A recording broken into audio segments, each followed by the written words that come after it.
1985. What an incredible year. I was in my early 20s and I was finally an adult. Well, at least that's what I told myself. Truthfully, it would be a few more years before I fully matured.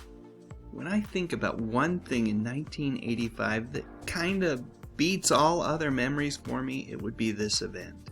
Yep, Live Aid. Back then I was a huge fan of music, still am I guess, and Live Aid was just this massive concert event that was organized by British rocker Bob Geldof to help feed starving people in Africa. Now, I'm not sure how many bands performed in Philadelphia and London, but it felt like hundreds, and for such a good cause. At last I could tell my parents that rock and roll wasn't the tool of the devil.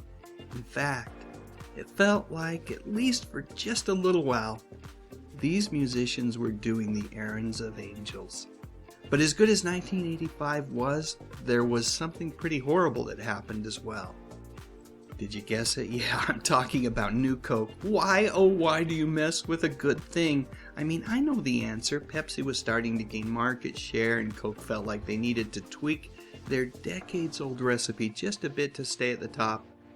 But the bottom line was, nobody really liked it. Fortunately, we all know how the story ends. Everything is right with the world again. Thank heavens. In 1985, I was working at our local Kmart, and I've got to say that I absolutely loved it. Ever since I'd been a kid, I relished those moments when the folks would pack us up in the car and head to Kmart. At the time, we didn't have any Walmarts in Utah, so Kmart was the biggest and best discount store around. And because I'd actually been working at Kmart for a couple of years at that point, I wasn't making minimum wage. Nope, I wasn't bringing home $3.35 an hour. I was making almost $4 at that point. So I felt pretty wealthy too. And the cool thing about Kmart was that they paid us each week in cash. Yep, each Friday you could go back to the office and you'd get your envelope full of money just waiting to be spent. Right there at Kmart. And with my 10% employee discount, well, you get the idea. I'd walk out of the store with decidedly less money in the envelope than when they'd handed it to me. The average price for a movie back in 1985 was $2.75. And as you might be able to guess, that's where much of the rest of my money would go. If I could, I would have gone to the movies every single night. You've got to remember, this was long before streaming media and DVDs. In fact, home video was still in its infancy. At least it was in my home. We didn't even have a VCR. You remember that acronym, right? A video cassette recorder. They weren't cheap. Even the off-brand VCRs were around $500. So that meant that we didn't have one. I had finally talked my parents into letting me help pay for cable, so I had MTV. But we didn't have HBO or any of the other premium movie services at that point. So movie theaters were where I was most often entertained. Popular films that year were Rocky IV, Rambo 2, Cocoon, Mad Max, Beyond Thunderdome, and my personal favorite, a little movie called Back to the Future. I loved this film so much. I saw it at least 3 times at the theater. Don't worry, I only paid full price admission once. The other times I waited until Tuesday, because some of our local theaters would drop the price of admission on that day to $1. Yep, 100 pennies, my friends. Definitely a value that would allow me to justify the expense of popcorn and a soda from the concession stand. But none of that nasty new Coke. The most popular show on TV at the time was The Cosby Show on NBC. I've got to say, I enjoyed that show quite a bit. I'd been a Bill Cosby fan growing up because my dad had purchased a few of Cosby's comedy records. His skit of God talking to Noah is hilarious, and I absolutely love, even to this day, the animated program Fat Albert and the Cosby Kids. So like I said, I enjoyed The Cosby Show. But if I have to be truthful, that little sitcom sitting in at the number 10 spot was my absolute favorite. I admit it, I was a huge Who's the Boss fan. The cast was great, and I've always been a bit of a hopeless romantic, and I enjoyed watching the relationship between Judith Light and Tony Danza's character develop.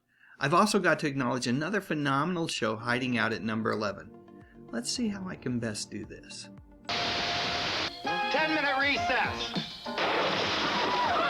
Night Court ran for 9 freaking seasons on NBC, and I've got to say, never, Even during its final couple of seasons, did it feel like that show had ran out of steam. Much had to do with the comedic talents of this amazing cast, which included Harry Anderson, John LaRoquette, and a favorite of mine, Ms. Markie Post. Brief sidebar to mention that I've got a couple of videos about Markie posted right here to YouTube. I'll put links to both of them at the end of this video. 1995 is notable for another reason. It was the year that a new comic strip was introduced that would become one of my all-time favorites. In fact, I still go back and revisit them even to this day. I'm talking about Calvin and Hobbes.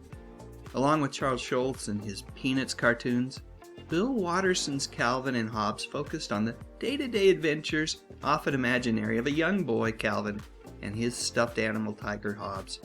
It's hard to adequately describe just how magical, just how wonderful this comic strip is. Originally shown in 250 newspapers, the circulation of the strip grew to over 2,000 newspapers at its most popular point. And then 10 years later, Watterson called it quits. It makes me kind of sad to think that the thing that most people see these days is that image of Calvin peeing on something. I'm pretty sure that never happened in the comic strip. Have I mentioned that the average price of a new home in 1985 was just under $90,000? And back then you could buy an older home for much less. Sometimes you could pick something up for around $50,000. Of course, when I finally did buy my first home 7 years later in the same neighborhood that I grew up in, I paid about 10 grand more. Man, inflation is the worst. In 1985, prices were increasing annually at a rate of about, well, it was just under 4%. I've already talked about Live Aid, but I should also mention that the most popular musicians back then were Duran Duran, Madonna, David Bowie, Phil Collins, and Bruce Springsteen. Even though the Boss's Born in the USA album had been released in 1984, it was still on very heavy rotation on most of the radio stations playing popular music in my area. Speaking of radio stations, I've got to give a shout out to KCGL, Utah's first modern music radio station.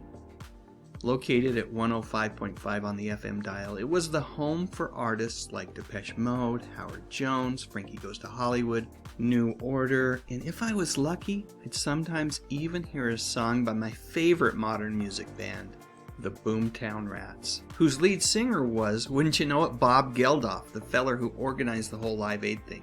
I know, pretty cool, huh? Looking outside the world of music, movies, and TV, the world certainly wasn't a perfect place.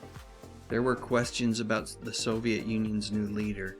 AIDS was still very much a concern for the entire world, and on the home front, every time you turned on the news, it seemed like something horrible was happening somewhere. Still, at least for 1 hour each week, we had these guys looking out for us. And you know what? Despite all of the turmoil, looking back as a society, it just felt like we had a sense of optimism that got lost somewhere along the way. Here's hoping that we can find that optimism once again. While we're at it, pick up a little peace, love, and understanding. Sounds like the right place to end. While Elvis Costello's classic song actually came out in 1979, it's still worth mentioning. I love that song, and of course, Elvis would continue to be a force in the music world during the 80s, as well as decades to come. Alright, now it's your turn. Please share your thoughts and memories from 1985 in the comments section. And while you're at it, I would appreciate a thumbs up, and I would be absolutely honored if you would consider subscribing to my YouTube channel. I talk about music, movies, and television, mostly from the 50s, 60s, 70s, and 80s. You know, the good stuff. But most importantly, and as always, thank you so much for watching.